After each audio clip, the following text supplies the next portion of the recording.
Hello, folks. It's me. It's Peter. And I'm here to talk some Smackdown. What up, folks?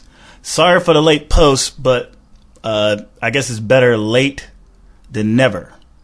I hope you guys had an awesome weekend. I'm here in North Carolina, and the weather is actually improved a lot. We had the ACC weekend here. Had a lot of people from out of town. My DJ'd. That was a pretty fun night yesterday, like last night. And yeah, man, without further ado, I'm going to go into this Raw review. This is actually my second attempt to do it. I was so exhausted the first time I tried to do it, and I went and listened to someone. I was like, nah, I can't give the people that. That ain't what the people want. People ain't got time for that. So I give you one that's a little more energetic, I guess, because seriously, you didn't want to hear that shit. But yeah, before I go into it, I want to plug the website, pjtwcentral.com. That's where you can always go to get all the updates of any and all podcasts that are Peter and Jake Talks Wrestling related.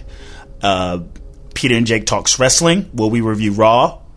We have Faster Than the World podcast, which is Jake and the Amazing Fritz, and they review NXT. Then I have Peter Talks Wrestling with, and it's with people online that I go back and forth with, either on Twitter or on YouTube, doesn't matter, Facebook. I thought I was going to get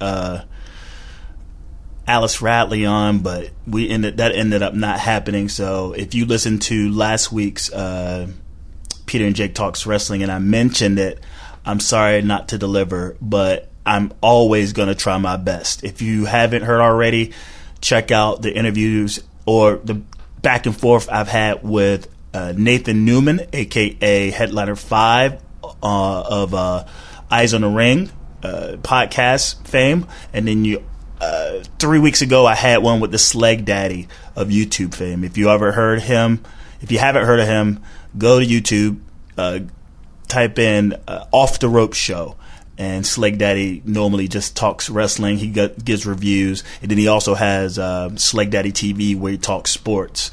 And then, if you haven't heard yet, being that it's the season finale had already passed, check out our new podcast called Dang, We Love Divas, and that's with Alexa Feldman and Will, and they reviewed the Total Divas season finale, and we're gonna have to wait till the fourth season for the next Divas review, Total Divas review.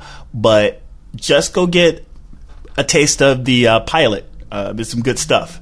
So yeah, let's go into SmackDown. I'm gonna try to shotgun this, but it starts off. Well, it's in Detroit, and it starts off with Daniel Bryan basically talking about how he's been ignoring the WrestleMania sign that's been hanging up in all the arenas when they're on the road, because he's reluctantly realizing that the spot that he wanted against Brock Lesnar for the WWE Heavyweight Championship is gone. It has gone to Roman Reigns, and that people need to realize that that's not going to happen. He realizes it's not going to happen, but he's come across another opportunity, an opportunity to get the Intercontinental Championship. He brings up the idea that all his favorite wrestlers, from Bret Hart, Shawn Michaels, and so on and so forth, has held that title. And through his reign, during his run in the WWE, the Intercontinental Championship is the last belt that he hasn't held. And it makes sense. I'm not sure how many Grand Slam guys are out there, but maybe The Miz. But he'll be on a short list of people with the Grand Slam if he was to win the Intercontinental Championship. And this basically turns into everyone that's participating in the ladder match at WrestleMania to come out and confront him, from Barrett to Ziggler to Harper, which is probably the most funny one because he kind of just climbs in and just like goes, "I want my WrestleMania moment." And he points at the sign, and that was pretty cool.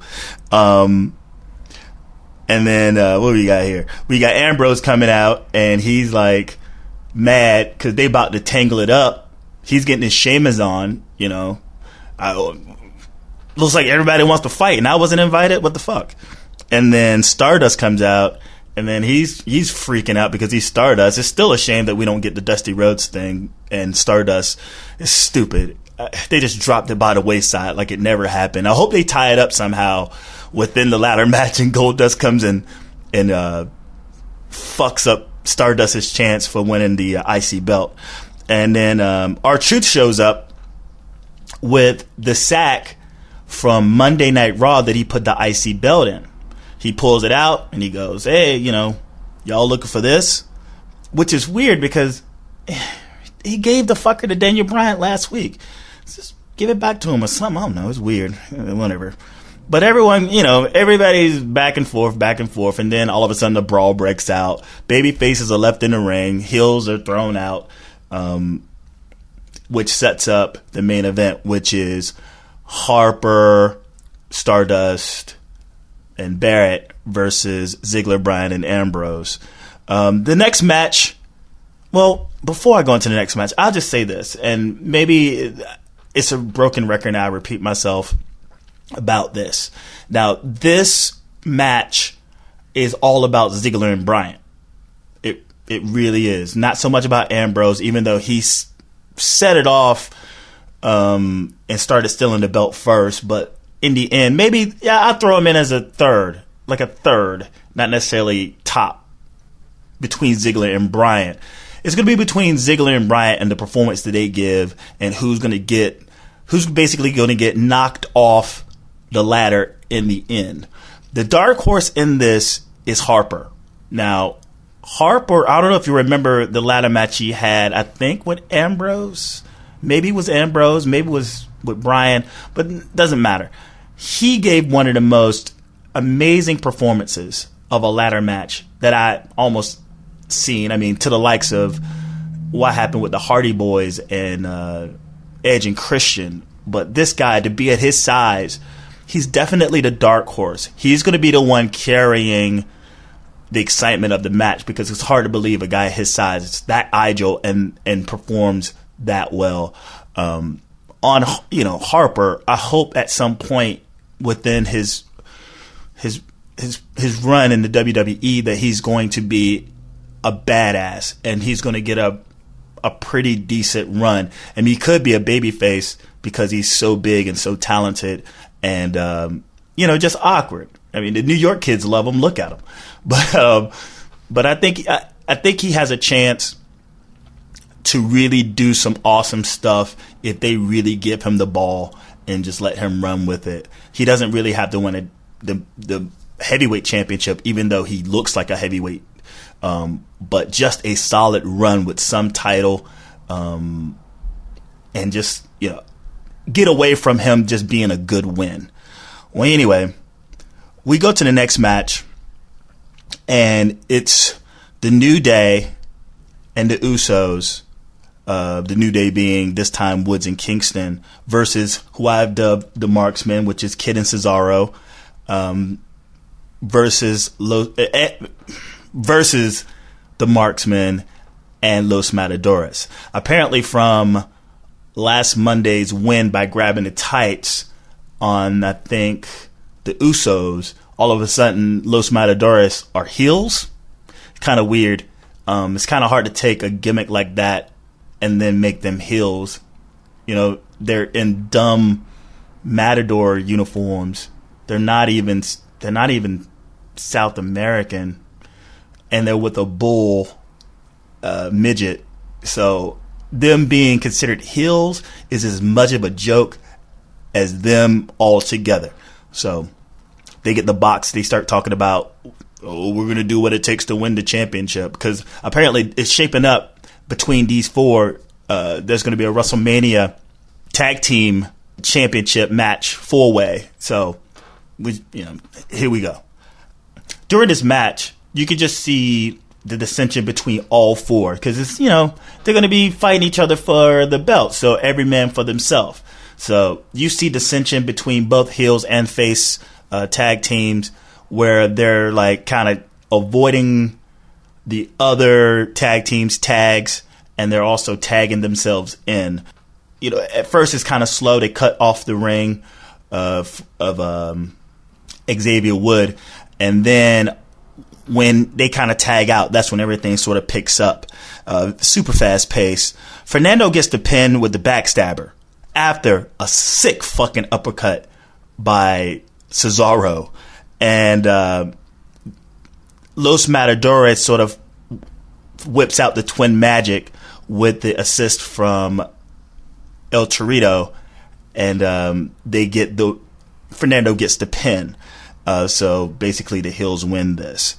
And again, it's weird how this is shaping out, because it took last Monday to do like sort of like a freak tornado match between all the tag teams, very bleak tag teams. Like, where's the ascension in this? I know it's only four sides, but still, you look at an actual tag team that they just brought up for NXT, and they're just left out of the equation altogether. So I don't have too many high hopes. When this does kind of gets wrapped up and they get to WrestleMania and 1, 2, 3 is done, I really hope it's the Usos that retains, because they're the actual tag team other than Los Matadores in the match. But they got to do something about this tag team division. It's so sad. Like, looking at this as a WrestleMania card match, it doesn't really add up. After that match, we get a Cena Raw recap of him finally tightening up that STF to get his WrestleMania match with Rusev for the U.S. belt, which I still think is kind of hogwash. I'm gonna do a separate podcast. I'll probably do it after I'll probably post it tomorrow. Like, my thoughts on Cena and the fact where he is right now and how everything's going to play out. I feel like out of all the podcasts that I listen to, I feel like they're overlooking the significance of a John Cena in this company. So I don't want to give away too much. I just want to mention, like, maybe tomorrow, maybe Tuesday, I'm going to post I might even do like a video. You might even see my ugly ass mug explaining this on YouTube and then posting the audio to SoundCloud. So if you're listening, look out for that. But the next segment is basically Miz versus Ryback. Ryback actually comes out to the ring and he gets his full, feed me more, everything. But you would think that Miz is coming out almost immediately, but he's not. He's actually still backstage, and he's with Renee Young, and he basically talks about how he's entering the Andre the Giant Memorial Battle Royal, and that he's going to dominate, and to prove his dominance, he's going to go out and fight Ryback and beat Ryback. Mizdow speaks up, and he's like, but, almost like, dude, Ryback's huge, and he's this and he's that. And Miz turns around, tells him to shut the fuck up, and berates him and tells him to just stay in the back while he goes out and beats Ryback. So he finally comes out, and I think there's only one time where the Miz gets some offense in. But the rest of the match is just basically him getting destroyed by Ryback. And he gets his moves in. He hits him with the meat hook. He hits him with the shell shock. And boom, 1, 2, 3, the victory for Ryback, as Mizdow in the back laughing at the fact that the Miz got slaughtered. Now, the only problem that I have with this is that finally you're gonna put Ryback in a situation where he looks strong, and but he's still nobody, because this has nothing to do with Ryback. This has everything to do with the storyline between Miz and Mizdow. Now, again, if I just stick with Ryback for just 1 second, the way that they've handled him in the past couple of months, say since Survivor Series, before Survivor Series, and then after, where he gives his soliloquy, monologue about why he's wrestling, you think something was going to turn around, and then he gets affiliated with the Team Cena, and then he's part of that group, those bunch of fucking losers. That's how they're making him out. He got fired, and since then he hasn't been able to get back on course. And I'm thinking, if there's a time to do it, it's now somehow, because the Goldberg chants have stopped. He seemed to get his own. It seems like he's getting into his own, and the people are finally accepting him. But he's considered a loser. What they've done with him, Rowan and Ziggler, and then the fact that he doesn't have a real push. Maybe he's going to be in the Battle Royal. It'd be best for him to win it between him and Mizdow.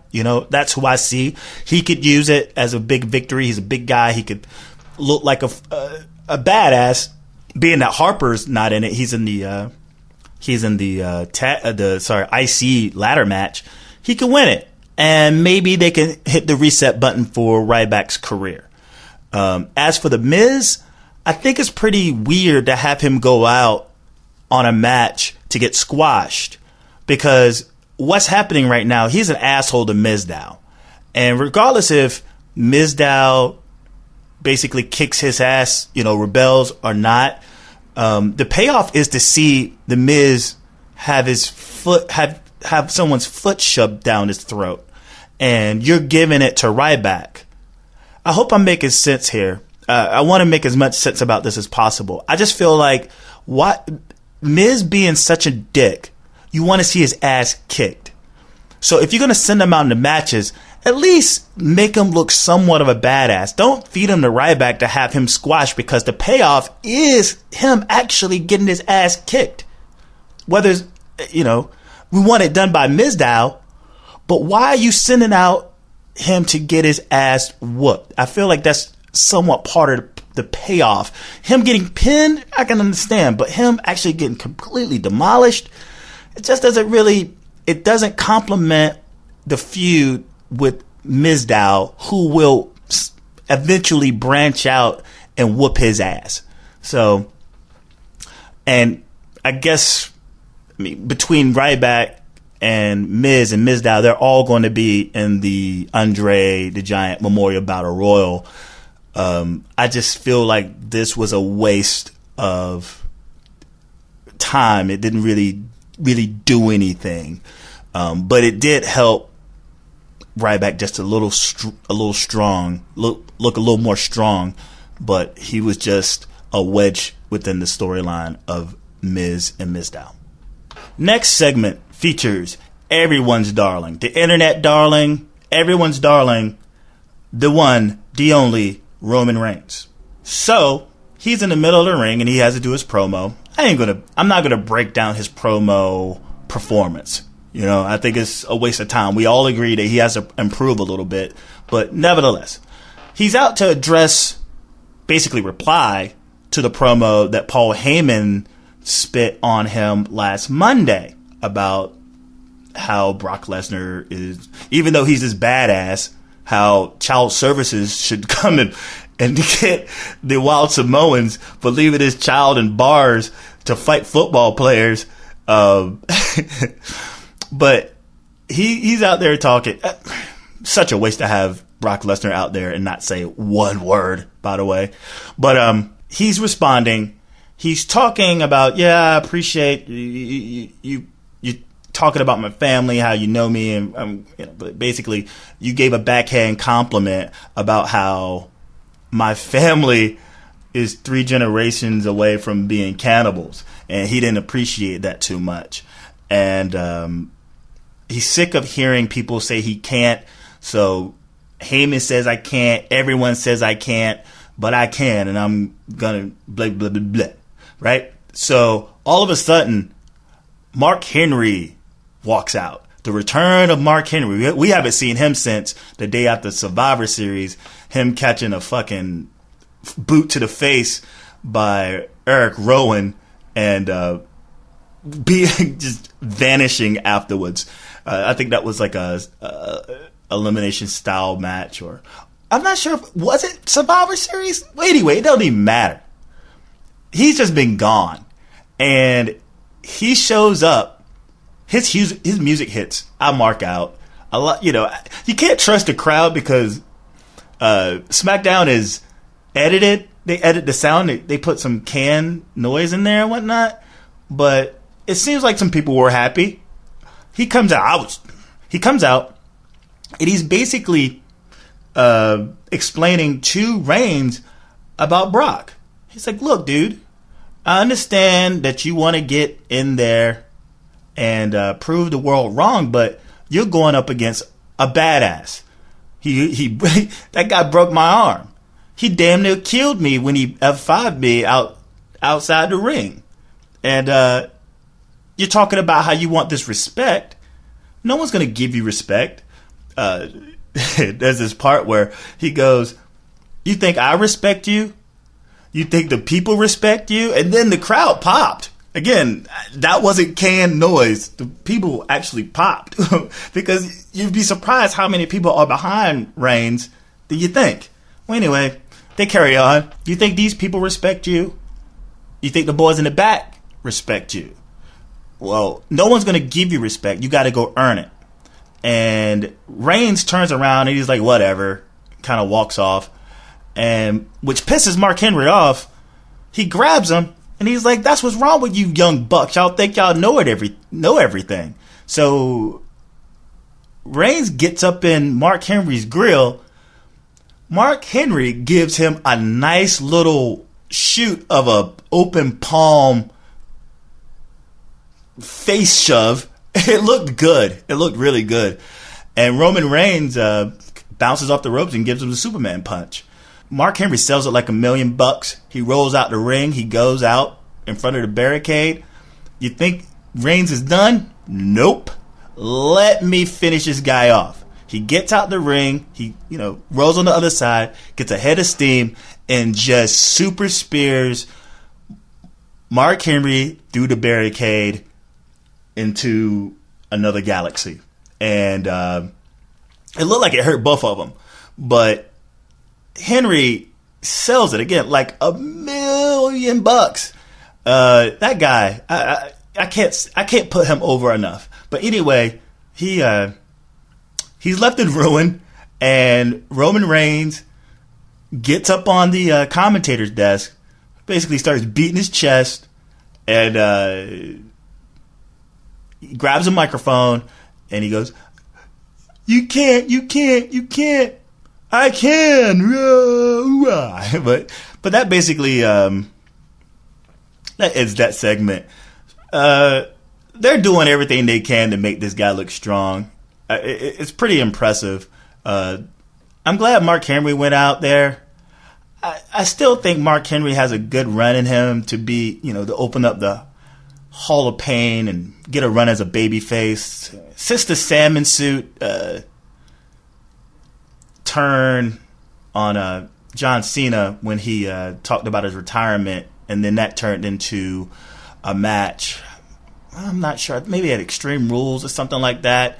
And him and everyone thought that he was going to actually get that belt and have a bit of a badass babyface run, but we saw how that turned out, and this thus started the decline of Mark Henry on his way out the door. But he's still an asset to the WWE. He's very much an asset to the WWE than, say, John Cena, in my eyes, because, A, the guy's been there a very long time. He has fans. No one's tired of him like they're tired of the Big Show and Kane. People want to see Mark Henry, and I think we want to see him be a badass, as bad of an ass as Brock Lesnar, you know? But for some reason, I think the WWE just refused to give it to him, and it's a shame. Him being bait for Reigns, again, is all well and good, but I only hope that I hope they follow it up. I hope he gets a match with him rather than him looking like he got dominated. You know, set it up for Raw. Set it up for next week's SmackDown. Just give him a match. Let him test. Let him test the thing. Let Mark Henry look like he can actually beat him. He doesn't have to beat him, I guess, but make it a fight. Because he's going up against Brock Lesnar. He's not going up against some punk ass. He's going up against a badass. So if they set up Mark Henry as, you know, with his Hall of Pain gimmick going into the next match, then we can actually give this some thought a bit about, you know, how badass Roman Reigns could actually be. I'm left unsatisfied with this. That's all. From both sides. We'll see what comes of this. Following that, we get a recap of what happened with Bray Wyatt and the acceptance of a WrestleMania match from The Undertaker. That's followed by a match with AJ Lee and Paige versus Cameron and Summer Rae. With the Bellas on commentary, they don't... this match is going on. I mean, it's... whatever, dude. The 4 girls in that ring, whatever. I care for Summer Rae. I think Cameron, she's improved a little bit.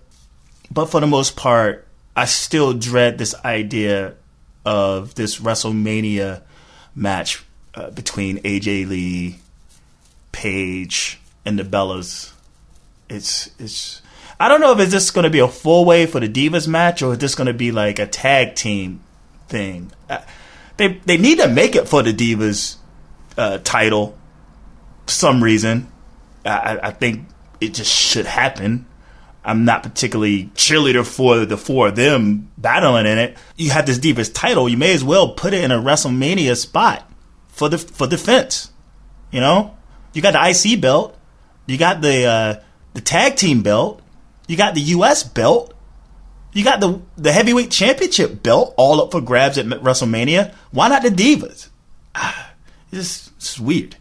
But anyway, they don't call this match at all. Everything's going on, and it's basically about the Divas. About the Bellas talking with Saxton, King, and Michael Cole. So, I mean, they basically just talk about Total Divas. I mean, it's this match. It got some time, but it didn't really. So, whatever. Paige taps out Ray with the PTO, and there's this spot like after the match where Paige goes out to basically get into Nikki Bella's face, and you got this sort of cat calling. They don't really touch they don't touch each other at all.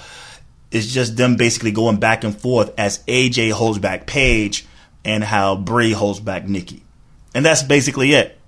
That's I guess that's some great build up right there.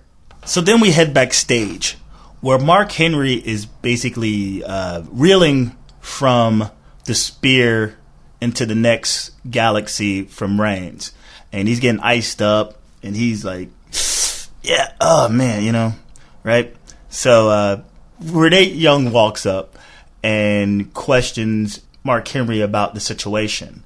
To sum it up, it's Mark Henry saying that Roman Reigns made a believer out of me. I went out there to test him, to test his testicular fortitude, so to speak, and see how tough he is.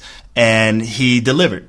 And he mentions how he just wanted to see it for himself.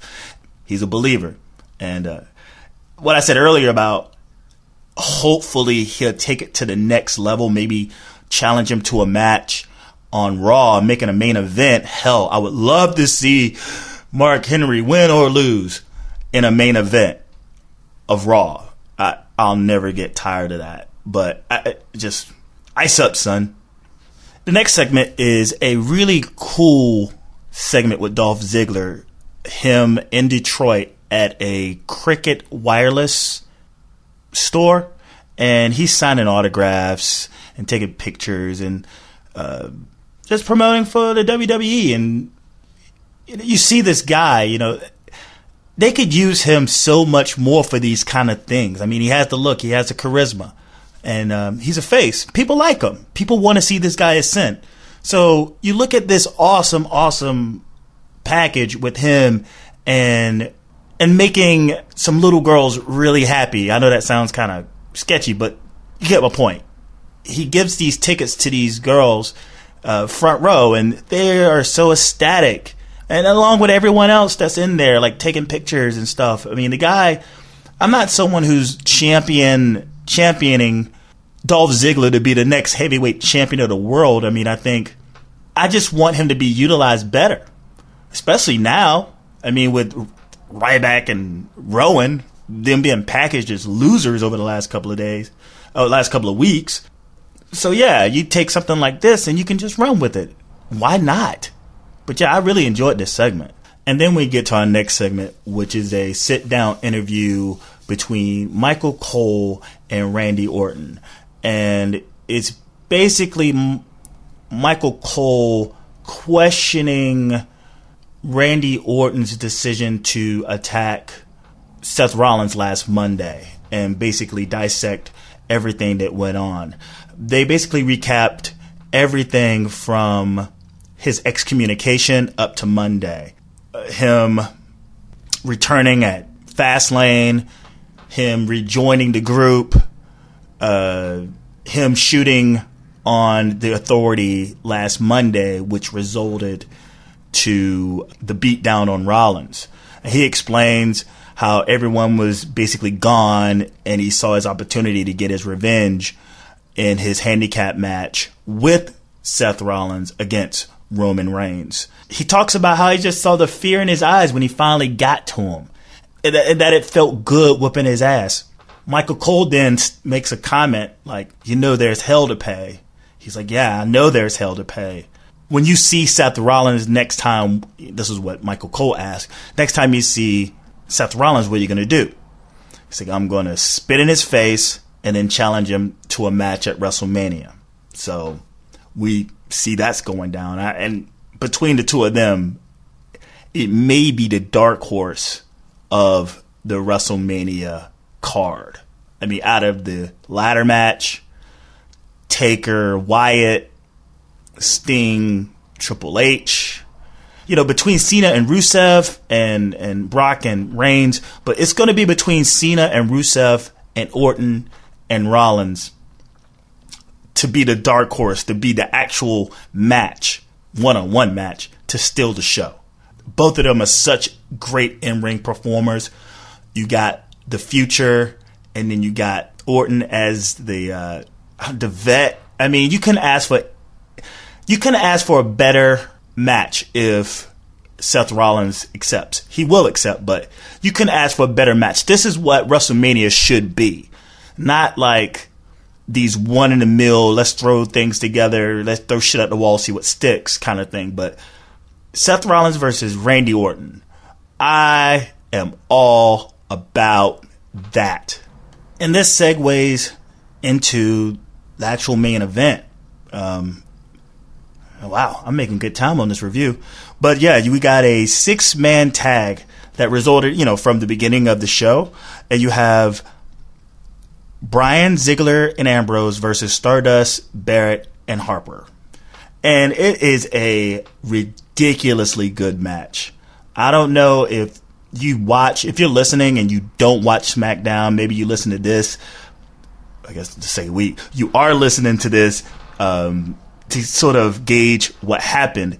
Go back on YouTube, maybe it's on the WWE page, YouTube page, maybe, you go so many different sources, watch the show, but watch this match. It's actually a fucking doozy of a match. Highly enjoyable. I'm not one for giving stars. I'm just going to say the shit is really good where you got those kind of talent all like working together. But it ends with Daniel getting the flying kick in. Is that a flying knee or flying kick? I think it's a flying knee. I don't know. It's just, he knocks the fuck out of him with that shit. And, but this was after he tagged himself in. Ziggler kind of set up Daniel Bryan after basically super kicking and dropping Harper with a zigzag. But he breaks out of a torture rack. Harper just puts fucking Ziggler on his shoulders. And I was like trying to really figure out like what's going on here. But he puts that motherfucker in a torture rack. A good torture rack never gets old to me. I will pop for a fucking torture rack, especially with the likes of Harper giving it. And he got him in it, man. And he kind of gets him up. He probably bounces about a good 3-4 times. But, you know, Ziggler, the athlete that he is, he escapes, pops him with a super kick, and then drops him with the zigzag. He falls into the corner, and Daniel just tags himself in, gives him the flying knee, flying kick, whatever the fuck. It always happens so fast, and it's always like a bad angle at it. I wish they would just like just show what the fuck's happening. Stop changing the shot whenever there's impact. I think it's so stupid. But yeah, the faces get the win. Michael Cole comes into the ring and interviews Daniel. Everyone's saying yes. You can see he's just sort of sucking it up. He doesn't really go to the other guys and they sort of celebrate together. He just kind of stands off and just goes yes with everyone else as if, you know, looking into the crowd. His eyes are all like starry bright and stuff. Yeah, and Cole comes up and he's like, congratulates him and congratulates Bryant as if he won the match all by himself. Ziggler interrupts and he basically is kind of, what's the word I want to use? He's kind of passive aggressive, or it's really backhanded sort of canter between of a response that he gives. He kind of like dips in. He goes, yeah, you know, good match, Daniel Bryan, yeah, blah blah blah. Even though you stole the victory from me, but it's okay. I get it. Every man for themselves. He starts talking about, you know, like last year you got lucky with your WrestleMania storyline and you winning the belt, and that was all good. Happy for you. But this year, there's going to be other people in WrestleMania as well.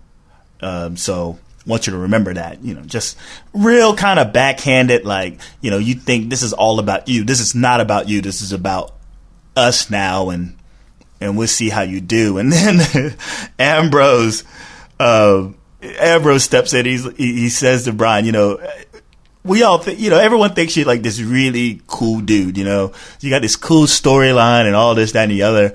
But you know what? You're a turd. And he turns around and walks out, his music hitting, and then Ziggler's like, stop the music. You know what, Bryan? You are a turd. And walks out of the ring as well. His music hits and he walks out, and it's just him left in the ring with Michael Cole with like an astonished look on his face about this. And it's, I don't know, I think it makes for a cool turn in this ladder match coming up about the relationship between, because they're all faces, but being that Daniel Bryan is getting all this sort of internet love and everyone thinks he deserves to be facing Brock Lesnar, and then you have people at the likes of Ziggler and Ambrose who are giving these shitty storylines, just they're not utilized properly, you know? And then you got this guy who's complaining about how he's not going to the WrestleMania when he had the opportunity last year and he dropped the ball. Yeah, he got injured, but it's all part of it. He dropped the ball, and now he's in this ladder match. And they're getting at him about it, you know, because he still thinks that he's the best. And they're basically telling you, you know what? No, you're not the best. You right downhill with us right now, and we're going to all see what we're all worth come this ladder match. Again, it's going to boil down to Ziggler. Maybe it's going to be 3. If I rank it, it's going to be Ziggler, Bryan, and Ambrose, but Ambrose is going to be the bottom of that. Whoever gets knocked off between Ambrose not Ambrose, but Bryan and Ziggler at the end when they're both scratching and clawing to get that IC belt. That's going to be your champion. And we've seen Dolph Ziggler with it. And it's all well and good when he has it. But when Daniel Bryan has it, he's going to be, you said, oh, let's restore like the belt, you know? And I'm like, well, it's not about necessarily restoring the belt as much as it is we haven't had an Intercontinental Champion that was next in line. That's it. It's that simple. When Bryan gets that belt, we're all looking at him as the next in line to the heavyweight championship. And it should be that way, you know? And maybe if he wins or when he wins, he battles all those guys one-on-one, whether it's Ambrose, whether it's Ziggler, whether it's Harper, whether it's Barrett, whether it's fucking Kofi Kingston, whether it's Big E Langston, whether it's infinite. It's just infinite. You want to make him a fighting champion and really, really get to the point where he deserves a WrestleMania championship spot against either Roman Reigns or Brock Lesnar or say even Cena. Don't rule him out. That's the way that we can go with it. I mean, why not? It's going to keep him busy. He's not going to be in a fucking dumb storyline. He's not going to be matched up with Brie because obviously she's turned heel. I don't know. It's just so many things where you can actually run with him as a fighting champion. And the guy who's going to look at his IC belt and go, you know what? This is all well and good. But just like my heroes of before, I'm next in line for this belt. So, Reigns, Brock, keep an eye over your shoulder. Because I'm coming for you, nigga. But yeah, I'm gonna end this podcast. Again, you can find me on Twitter under Ellen Japanese, at Ellen Japanese, LINJAPANESE. You also can follow the Peter and Jake Talks Wrestling Twitter handle as well, which is PJTW Central, which leads into PJTWCentral.com, where you can listen to this.